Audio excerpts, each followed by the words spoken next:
Good afternoon. Good afternoon. Oh, it's good morning. I thought it was the afternoon. I've been up so long. So, Dr. Gary here. Dr. Gary on the road. We sell dental practices nationwide. We are dental practice brokers. So today's topic is 2 things a seller should not boast to the buyer about their dental practice. We'll get into that. So we've been doing dental practice brokerage for 12 years now. I was a dentist for 25. We have a staff of 10. And we are in 26 states around the country. We hope to be growing soon. You could reach us just about 24/7 from 7:30 a.m. to 9:30 p.m. East Coast. And 363 days a year, we take off Christmas and Easter.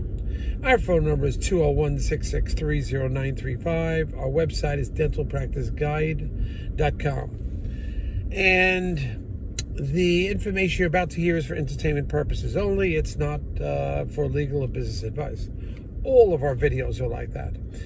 Also, if you're thinking about selling to a DSO, please call us, because we work with all of them around the country, the biggest ones. We know how to work with them. We know what they're about. We can pick and choose for you the best one. They'll pay our commission, and occasionally, based on certain criteria, they'll pay your attorney fees at closing, successful closing. So give us a chance. Also, if you want an appraisal, no matter what size practice, we're here to help you.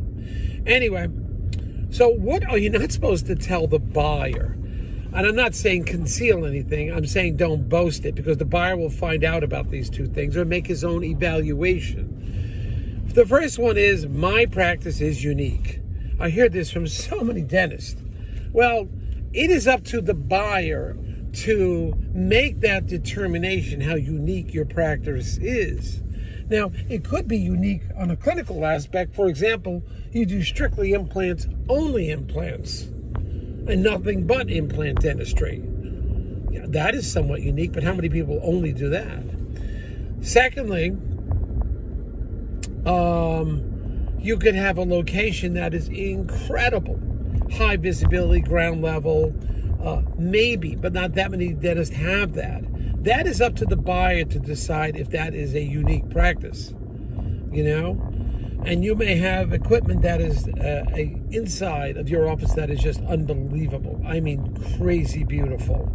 The buyer will make his own determination if it's as beautiful as you think. But you don't want to boast how unique your practice is. Don't tell your buyer how unique it is. He's going to think you're just boasting, and he's going to make that determination himself. Plus, you don't want to scare away the buyer. Don't forget, these buyers are straddled with the debt is like $500,000, $300,000, $400,000 in student debt. Maybe they're carrying over some of their college debt. Secondly, they may have just bought a house at $600,000. So the student loans they have, the house, and now also the cars, they may be overloaded. They don't want to hear your practice is so unique. They start worrying, well, maybe they can't produce what you produce. Maybe it's not transferable. And the next thing is, all buyers are going to do a demographic report, figure out where the patients are coming from.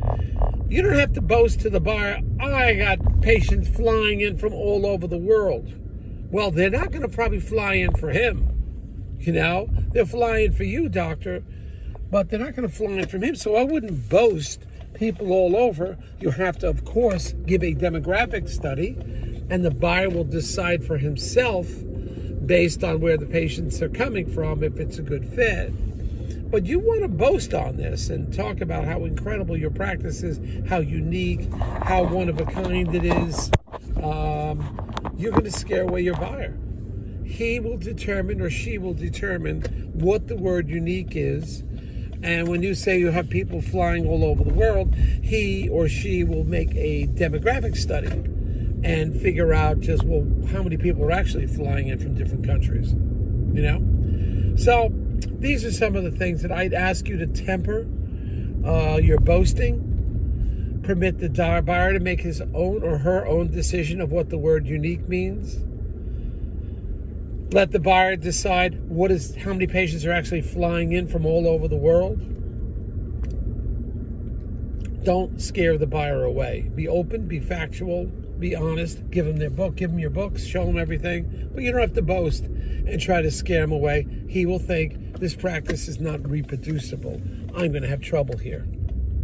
All right? You don't have to pin medals on yourself.